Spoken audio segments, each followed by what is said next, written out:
সেদিন ছিল শনিবার। আমার মনে ঘুঙুর বেজে উঠল হঠাৎ। তুমি তাহলে নিশ্চয়ই আসছো। সারাদিন নিজেকে আছড়ে কাছড়ে কাছাকাছি, মন থেকে গুমড়োনো কষ্টের কষ, রাগ দুঃখ অভিমানের তেলচিটে সব ঘষে মেজে শুকিয়ে ইস্ত্রি করে পরিপাটি, আলমারি ওয়ার্ড্রোব ঘেঁটে ঘুঁটে সবচেয়ে দামি অভ্যর্থনা। তুমি ম্যাজেন্টা ভালোবাসো, শাড়িতে সেই রং। তুমি বর্ষা দেখতে পাগল, তাই চোখের চারপাশে কাজল পরা মেঘ। বিয়ের আগের বালুচরি হাসি, যা আয়না থেকে খসে পড়েছিল অনেক দিন, আবার আয়নায় উঠে পরিশ্রান্ত হয়ে আসছো। বিছানা একটু নরম না হলে লাগবে, তাই আঁচলের ঘের কমে তুলতুলে দুটো বালিশ। এইভাবে দিক বিদিক জেগে বসে মির্জাপুরে চাঁদ যাচ্ছিল গড়িয়াহাটায়। হঠাৎ দেখি আমার জানলায় ঠাকুরছি। অন্যদিন এ সময়ে না চুলে চিরুনি, না চোখে পিদিম, আজ যে একদম মখমলে মখমলে আরব উপন্যাসের শাহজাদি। কি ব্যাপার, মনের মানুষ টানুষ কেউ, তার উপরে আবার এসরাজের মেয়ে।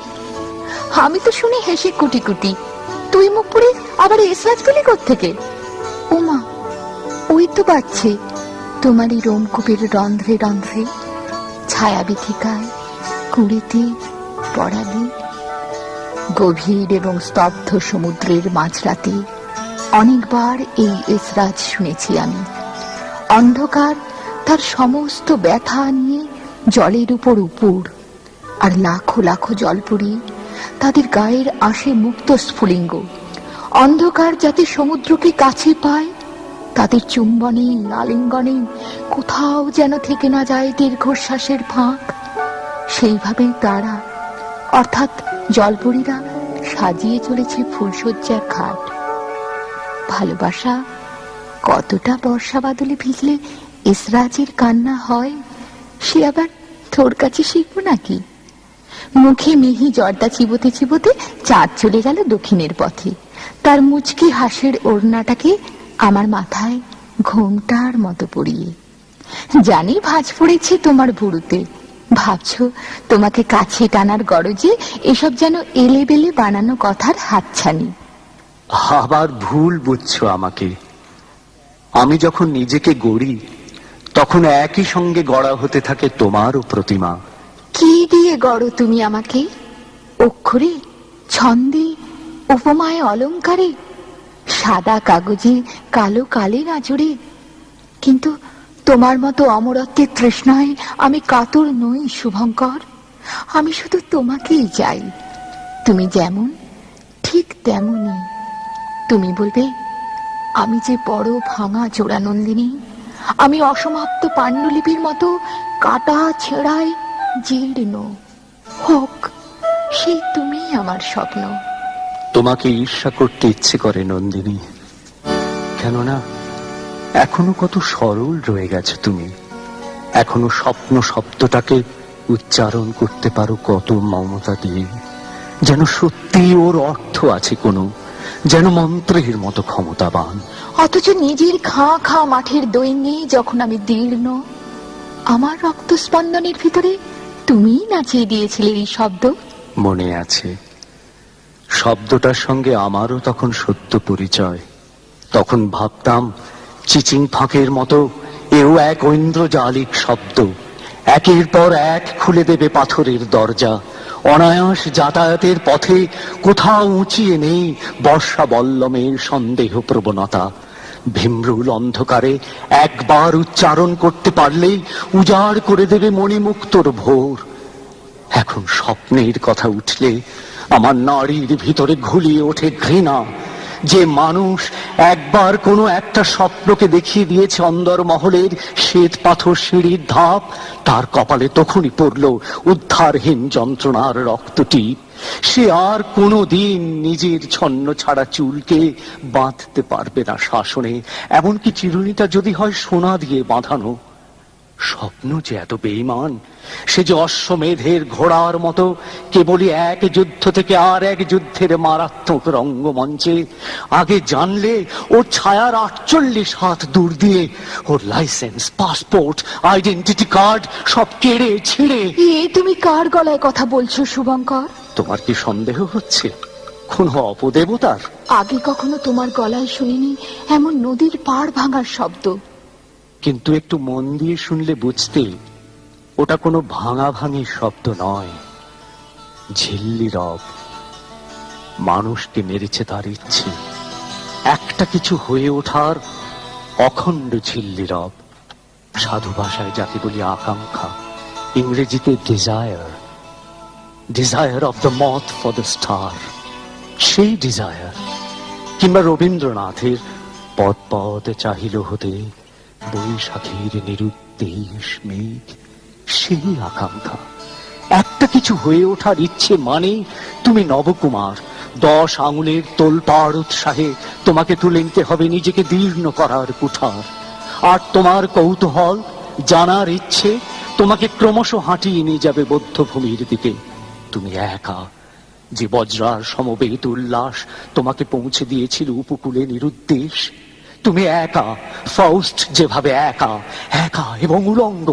উলঙ্গ অর্থে প্রাকৃতিক, অর্থাৎ তুমি তোমার শিকড়, ডালপালা এবং জন্ম বীজ। অথচ কত সহজেই না কপাল থেকে মুছে ফেলা যেত লোহার চাকার দাগ, কত সহজেই না চোখে ভাসিয়ে রাখা যেত নীল কমল, লাল কমলের বরাভয় হাসি, যদি গলা মেলাতে পারতাম সংবাদপত্রের চিৎকারে, মাইক্রোফোনে, যদি তাৎক্ষণিক জয়ধ্বনি এবং উড়ন্ত পতাকাকে ভেবে নিতে পারা যেত দুর্লভ সার্থকতা। পাপোশ থেকে এক লাফে পেয়ে যেতাম এবছর সিংহাসন সদৃশ কাঠের চেয়ার, ও বছর রূপোর থালায় সোনার পদক। মাঝে মাঝে তোমার সেই প্রিয় কবিকে ভীষণ ঈর্ষা করতে ইচ্ছে করে আমার। আমার প্রিয় কবি? কার কথা বলছো তুমি? তোমার প্রথম চিঠির শিরোনামায় টাঙিয়ে দিয়েছিলে যার কোটেশন। সে কবেকার কথা। খোঁটা দিয়ে খুব সুখ পাচ্ছ বুঝি? কাকের পিঠে ময়ূরপুচ্ছের মতো আকাদেমি তার গলায় মালা পরিয়ে দিল যেদিন, তারপর থেকে বিসর্জনের বাজনা। বিশ্বাস করো, গা গুলিয়ে ওঠে এখন। ক্রমশ স্তম্ভের মতো লম্বা হয়ে চলেছেন তিনি। আর কি ঝকঝকে তকতকে নিরুপদ্রব তাঁর ভাবনার আকাশ, কত নিঃসংকোচ। অথচ দার্শনিক ভঙ্গিতে গত 7 বছর ধরে তিনি কমা এবং ফুল স্টপ সহ একই ভাষণ দিয়ে চলেছেন বঙ্গোপসাগরে, ব্রহ্মপুত্রে এবং পুজো প্যান্ডেলে। আমার কতবার ইচ্ছে করেছে ছুরি, কাটারি, করাত যা হোক একটা কিছু তার বুকটাকে চিরে হৃৎপিণ্ডের ভিতর থেকে চুরি করে নিয়ে ওই অক্ষয় ফর্মুলা, যা মুঠোয় পেলে হয়তো ভুলে যেতে পারবো প্রতি মুহূর্তের আগুনে ছেঁকা। একটা হাসপাতাল তার হাজার রকম রক্তপাতের ছিন্ন বিচ্ছিন্নতা নিয়ে কেবলই আমার চোখের সামনে চোখ বুজিয়ে থাকলেও আজকাল আকাশের দিকে তাকাতেও ভয় পাই আমি। আকাশেও এক হাসপাতাল, যেন মেঘের পাঁজরে পাঁজরে সেই একই গোঙানি। অপারেশন থিয়েটারের দরজাগুলো দমকা হাওয়ায় খুলে যায় যখন, সেই একই ছিন্ন ভিন্ন রক্ত মাংসের জোড়াতালি। শুভঙ্কর, লক্ষ্মীটি, প্লিজ হাসপাতালের কথাটা ভুলে যাও। জানতাম কথায় কথায় ঠিক হাসপাতালে চলে আসবে তুমি। হাসপাতাল বলতে কি বোঝাতে চাও সে তো অজানা নয় আমার, যেহেতু তোমার গোপন ডায়েরির অনেক পাতাই আমার মুখস্থ। নিঃশ্বাস নেবার পক্ষে যে কোনো অযোগ্য আবহাওয়াই তোমার কাছে হাসপাতাল, যে কোনো বৃহৎ সম্ভাবনার অপচয়। ওই হলুদ হাসপাতালটা বহুদিন পাখির গান শোনেনি, এই বলে তুমি একবার আঙুল দেখিয়েছিলে বিশাল বালুচরের ওপারে, 1000 মাইল শুকনো অরণ্যের দিকে।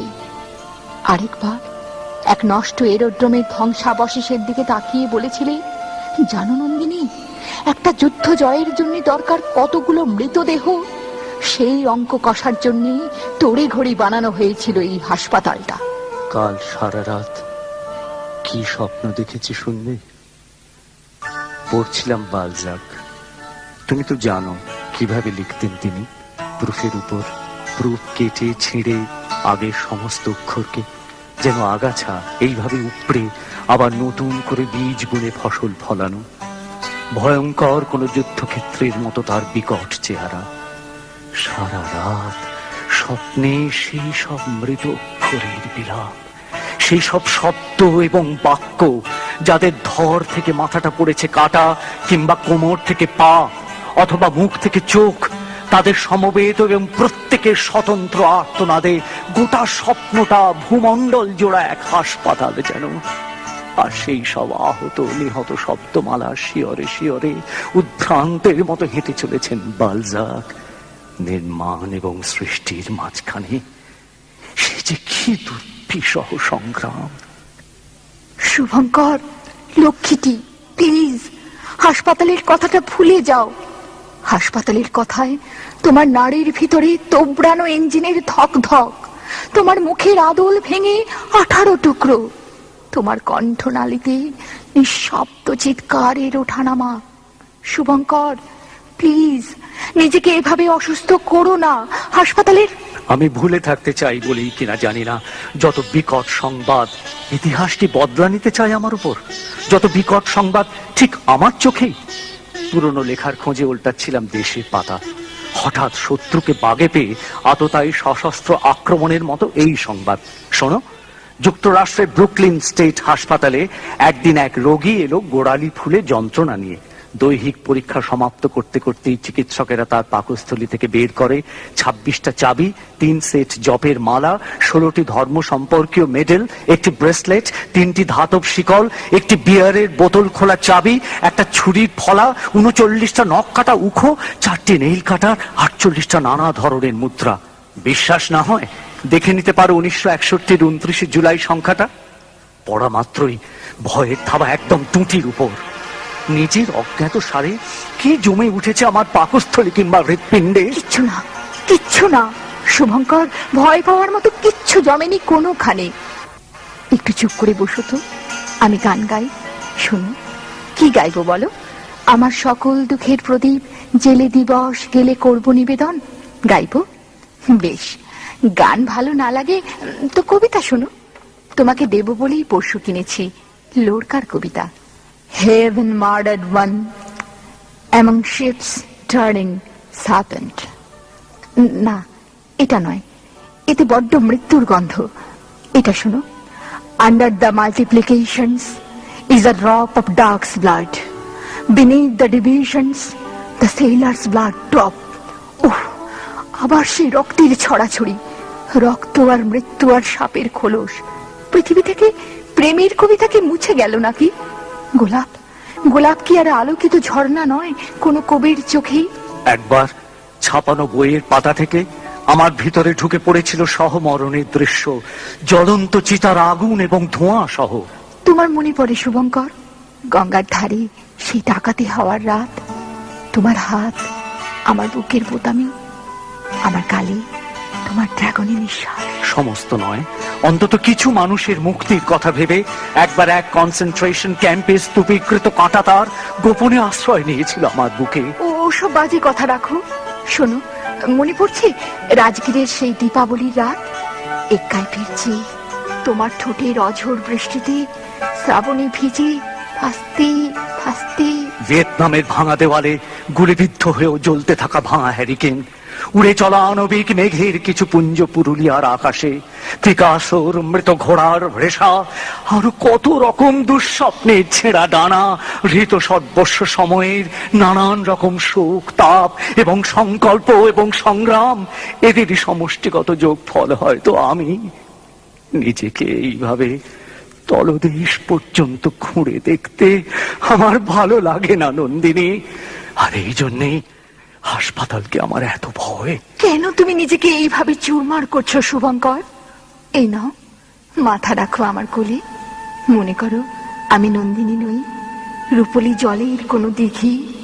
তুমি ডুবে যাও আমার ভিতরে, স্নান করো, স্নান করো শুভঙ্কর, স্নিগ্ধ হও। হাসপাতাল তার যাবতীয় মুদ্রাদোষ সহ গভীর গর্তটা খুঁড়ে ফেলেছে আমার স্বভাবে। চোখে অনুবেক্ষণ লাগিয়ে একটা সামান্য রক্তকণিকারও নারী নক্ষত্রের খোঁজ পাওয়া যায় তার। আগে কখনো এমন ছিলাম না আমি। প্রকৃত জলাশয়ে স্তব্ধতা এবং সারল্য ছিল যে বাঁশিতে, তাকে ভাসিয়ে নিয়ে গেছে তুমুল বৃষ্টিপাতের শব্দ। এখন সামান্য কাজও আমার কাছে পারাপারহীন। যে অঙ্কের ফলাফল হবে মাত্র ৩, সেই ফলাফলে পৌঁছনোর তাগিদে অঙ্কের অজস্র স্তর, ধাপের পর ধাপ, কোনটার কি ব্লাড গ্রুপ যতক্ষণ না জানিয়ে দিচ্ছে তল্লাশির রিপোর্ট, নিজের অসম্পূর্ণতায় আমি অতিষ্ঠ। এখনো বুঝি নির্মিত হইনি পুরোপুরি। এই বোধ আমাকে ক্রমাগত বিচ্ছিন্ন করে দেয় বৃক্ষলতার উৎসব থেকে। অন্তরিক্ষের অমোঘ ভারে কেবলই নুয়ে থাকা অঙ্কের দিকে, অক্ষরের দিকে, অনুবীক্ষণের নিচে পৃথিবীর ক্রমাগত রং বদলের ক্রিয়া প্রতিক্রিয়ার দিকে। বাল্যকালের লাল নীল ঘুড়িটা ওড়াতে পারি না আর। হই হই সমুদ্রে স্বতঃস্ফূর্ত জলযান হতে পারি না আর। এমনকি তুমি, আমার দ্রাক্ষা এবং অগ্নিমূল, তোমার কাছে পৌঁছতেও অসম্ভব দেরি হয়ে যায় আমার। সারা অপরাহ্ন দিগ্বিজয়ের দুন্দুভি বাজিয়ে বিকেলের রক্ত আলোয় হঠাৎ এই জেনে যাওয়া যে এখনো সম্পূর্ণ হয়নি আমার নির্মাণ। এই অগ্নিতাপে নারী শুকিয়ে যায় নন্দিনী। দয়া করো শুভঙ্কর, জীবনে আর একবার সুযোগ দাও আমাকে। আমি দর্পণ হই, পৃথিবীর স্বচ্ছতম দর্পণ, আর তুমি নিজেকে দেখে নাও সম্পূর্ণ। বিরোধে বিরোধে, দ্বন্দ্বে দ্বন্দ্বে, আত্মসংঘাতের জটিলতায় নিজেকে নিজের প্রতিদ্বন্দ্বী এবং অস্ত্রাঘাতের যোগ্য প্রতিপক্ষ ভেবে নিয়ে মিথ্যে রুয়ে চলেছ ক্ষয়ের ঘুম। একবার এবং এই শেষবারের মতো আমাকে দাও তোমার অগ্নিজটাময় চুল। দেখো আমার চিরনিচে তারা ফিরে যায় কিনা পুরনো শৃঙ্খলায়। আমাকে দাও তোমার শীর্ণ বাহু আর 5 আঙুলের রুগ্ন ডালপালা। দেখো আমি তাদের সর্বাঙ্গে পরিয়ে দিতে পারি কিনা বসন্তকালীন উৎসবের সাজ। দীর্ঘ সৈকত, লাল কাঁকড়ার অবিরল নতুন নতুন সুখের গর্ত, যেখানে বালি আর ঝিনুকের কারুকাজ মিলে মিশে মায়াবী কিংখাব, আর তাদের ছুঁয়ে নীল জলরাশির যে উৎফুল্ল এবং বিধ্বংসী সমুদ্র। একবার ভাসতে দাও এই বেহুলাকে। সেই দেখো পারি কিনা ধুয়ে দিতে তোমার রক্তের সংক্রামিত বিষ। শুভঙ্কর, যতই তুচ্ছতাচ্ছিল্য করো, ভালোবাসা এখনো সাবিত্রী। মৃত্যু অথবা মৃত্যুর মতন যে কোনো ধ্বংসের উদ্ধার মন্ত্র সে এখনো। প্রবলতম অনাবৃষ্টির পরও, এত বিভৎসতম সন্ত্রাসের পুনরাবৃত্তির পরও তার কপালে চির এয়তির সিঁদুরটি।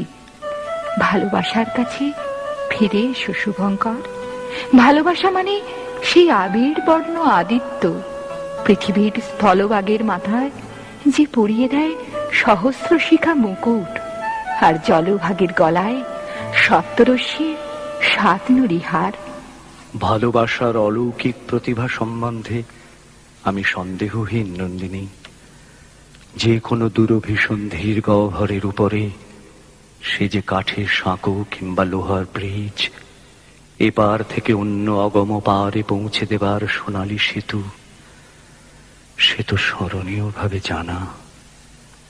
কিন্তু তারপরও পার হতে বহু দিগন্ত, বহু দূরান্তকে অতিক্রম না করে বলো কোন মহাপথিক কবে পৌঁছেছে তাদের নিজের নিজের স্বর্ণ শিখরে।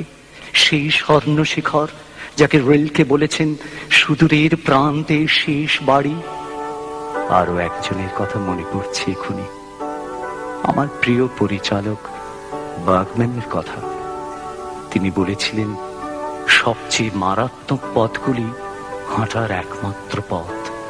একটু লক্ষ্য করলেই দেখতে পাবে সমগ্র জীবন জুড়ে যাদের হাঁটা, তাদের প্রত্যেকের পায়ে রক্তক্ষরণের ক্ষত, তীক্ষ্ণ পেরেকের এই ফোঁড় গর্ত, তাদের হাতের তালুতে কিংবা জঙ্ঘায়।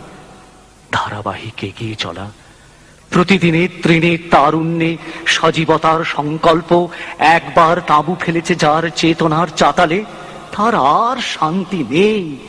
নিদ্রা সুখ নেই, কোনো দিনও স্নিগ্ধ হবে না তার স্নান। আবার রিলকের কথাতেই বলি, দুই হাতুড়ির মাঝখানে এই হৃদয়, যেমন দুপাটি দাঁতের মাঝখানে জীব, অথচ আমাকে হতে হবে বন্দনা মুখর। আমিও তো তোমাকে সেই কথাই বলতে চাইছি, তোমাকে হতে হবে বন্দনা মুখর। কিন্তু তুমি যদি ভালোবাসতেই ভুলে যাও শুভঙ্কর, কি করে রচনা করবে সৃষ্টির জয়গান? গেটে যখন তিনি অতিক্রম করে গেছেন সৃষ্টির মহাকাশ এবং প্রৌঢ়ত্বের সীমা, তখনও এক পূর্ণিমায় পৌঁছনো পঞ্চদশীর ভালোবাসা পেতে আকুল বালক। টমাস ম্যান, ডেভ ইন ভেনিসের পিছনে তুমি নিশ্চয়ই জানো সেই ইতিহাসের পাতলা ছায়া। তোমাকে যে ঠিক কিভাবে বোঝাবো নন্দিনী, খেই হারিয়ে যায়। কত বর্ষা বসন্তে এক দৌড়ে পালিয়ে যেতে চেয়েছি যেখানে তুমি সেখানে আদর খাকি টিয়ার মতো তোমাকে ঘিরে প্রকৃতির ৭০০ ছলা কলা। যেখানে তুমি সেখানে নিশ্চিন্ত এবং অভিভূত ঘুমের শীতল ছায়াতট। কতবার পরিত্রাণের জন্য হাঁপিয়ে উঠে মনে মনে উচ্চারণ করেছে এই আবেদন, হে অনন্ত নীলিমা, আর কিছু প্রত্যাশা করো না আমার কাছে। আমি এখন রূপলি থালায় সোনালি আপেলের উপর ঝুঁকে, হে অনাগত কাল, মুছে দাও আমার নাম। আমি আর নেই আত্ম উন্মোচনের অস্থির দ্বন্দ্বে, নেই খনন ধর্মী শ্রমে। আমি এখন দ্রাক্ষা খেতে, রক্তিম মদের গিলাসে। আমার ভিতরে চিতোর মিনারের মতো উঁচু হয়ে ওঠা খিদে। তখনই কেন চলে আসনি আমার কাছে? তুমি তো জানোই আমার শরীর জুড়ে তোমার চিরদিনের বাসর ঘর। হায় নন্দিনী, পরিত্রাণ নেই তবুও। ছায়ার পিছনে ছায়ার মতো এক বিচারালয়, আসনহীন আসনে মূর্তিহীন বিচারক, কণ্ঠহীন কণ্ঠস্বরে তার প্রশ্রয়হীন প্রশ্ন। যদি এমন হতো যে পৃথিবীর, নক্ষত্রের, জলরাশির, বৃক্ষের, আলোকের, অর্থাৎ সমস্ত বস্তুপুঞ্জের শুধু বহিরাবরণের বর্ণনাতেই তিনি তুষ্ট, অনেক সহজ হয়ে যেত উত্তরমালা। কিন্তু তিনি জানতে চান সম্পর্ক। তুমি যে আপেলটি খাও সে আপেল নয়। সেজানকে একথাই অদৃশ্য কণ্ঠের প্রশ্ন, যে আপেলের ভিতর দিয়ে শত শতাব্দীর আকাশ এবং সপ্ত সিন্ধুর যাতায়াত, যে আপেল নিজের নশ্বর শ্বাসকে রূপান্তরিত করেছে সূর্য এবং পৃথিবীর আদলে, সেই আপেলের সঙ্গে কি সম্পর্ক তোমার? আপেল আঁকতে গিয়ে সেজানকে তাই ঢুকে পড়তে হয়েছিল আপেল সত্তার ভিতরে।